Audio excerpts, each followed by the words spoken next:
La désillusion s'installe au sein de l'opposition ivoirienne. Après l'échec de la désobéissance civique et la victoire du président Alassane Ouattara, les militants du PDCI et du PPACI se sentent trahis. Leurs leaders, Laurent Gbagbo et Tidjane Thiam, décident de participer aux législatives, tournant le dos à la ligne de résistance qu'ils avaient eux-mêmes prônée. Le peuple, lui, réclame désormais des actes, pas des discours. Nous sommes fatigués. Fatigués de croire, de marcher, de souffrir, pour des hommes qui semblent avoir oublié le sens du mot lutte. Fatigués de donner notre sang, nos voix et nos vies pour des causes qui finissent par se transformer en calculs électoraux, en deals de couloir, en alliances de circonstances. Oui, nous avons longtemps cru en eux, Laurent Gbagbo, Tidjane Thiam, ces visages de l'opposition qui se présentaient comme les porteurs du flambeau de la liberté. Mais aujourd'hui, après tant de sacrifices, tant de morts et tant d'exilés, nous avons le droit de poser la question. Ont-ils encore conscience du peuple qu'ils prétendent représenter?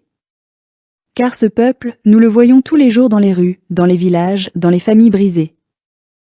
Ce peuple, ce sont les jeunes abattus en 2020 pour avoir manifesté contre un troisième mandat. Ce sont ces mères qui ont vu leurs fils partir et ne jamais revenir. Ce sont ces militants anonymes du PDCI et du PPACI, morts avec la certitude que leurs leaders portaient en eux la promesse d'un changement véritable. Mais à la fin, que voyons-nous? Des appels à participer à des législatives, à s'inscrire sur des listes électorales organisées par ceux-là même qu'ils disaient vouloir combattre. Quel message envoient-ils à leurs martyrs? Quelle leçon donnent-ils aux vivants? Nous avions cru que la désobéissance civique était une ligne rouge. Une position ferme. Un acte de résistance historique contre la confiscation du pouvoir. Mais voilà que ceux qui ont demandé au peuple de se lever, de risquer sa vie pour la démocratie, se précipitent aujourd'hui pour siéger à l'Assemblée nationale d'un régime qu'ils qualifiaient hier encore de dictatorial. N'est-ce pas une forme de trahison? N'est-ce pas là le plus grand mépris pour la mémoire de ceux tombés sous les balles d'un pouvoir sans pitié? Nous ne voulons pas être ingrats. Nous savons ce que Laurent Gbagbo représente pour l'histoire de ce pays. Nous savons le prix qu'il a payé, le poids de l'exil, les années de détention à La Haye. Mais l'histoire ne se nourrit pas seulement de souffrances passées.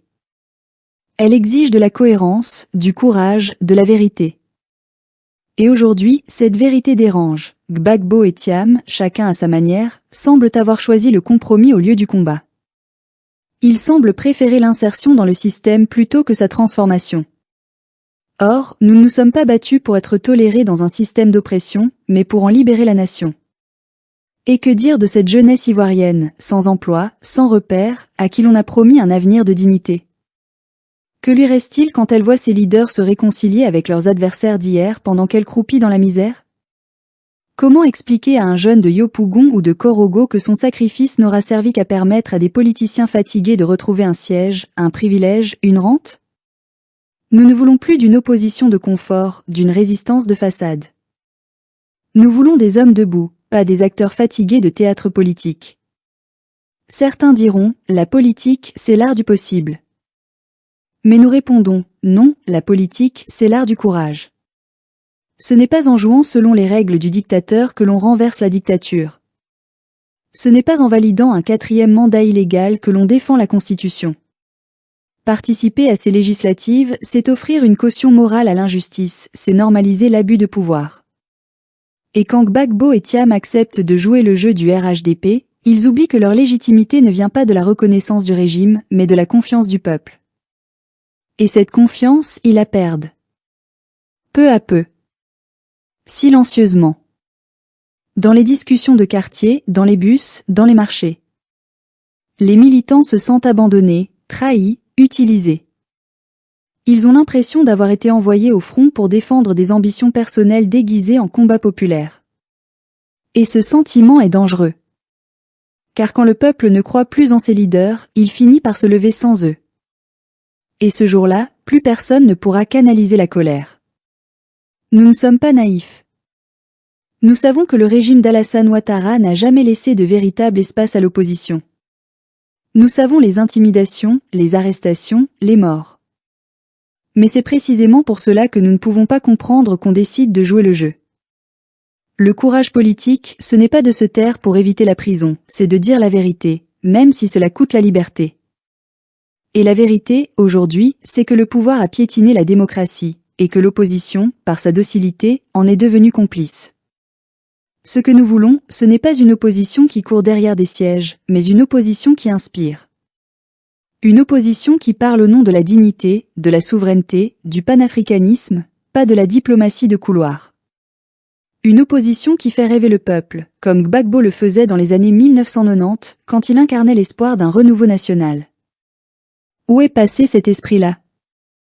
Où est passé cet homme qui disait « On ne gouverne pas un peuple digne avec des fusils, mais avec la justice » ?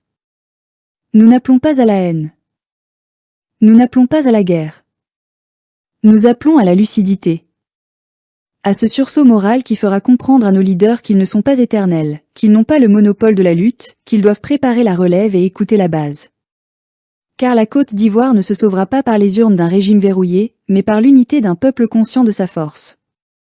Alors oui, nous restons fidèles à l'idéal de Gbagbo, mais pas à ses erreurs. Oui, nous respectons l'histoire du PDCI, mais pas sa mollesse face à l'injustice. Nous ne voulons plus d'alliance d'élite, mais d'une alliance du peuple. L'histoire retiendra que ceux qui se sont tus face à la trahison ont cautionné la défaite. Et nous refusons de nous taire. Parce qu'un jour, la vérité triomphera du mensonge. Parce qu'un jour, la Côte d'Ivoire se relèvera, non pas grâce à des politiciens fatigués, mais grâce à des citoyens debout, fiers, dignes et libres. Nous, le peuple, n'avons plus peur. Et si nos leaders ont choisi la compromission, alors nous reprendrons la lutte. Car notre cause n'est pas celle d'un homme. Elle est celle d'une nation.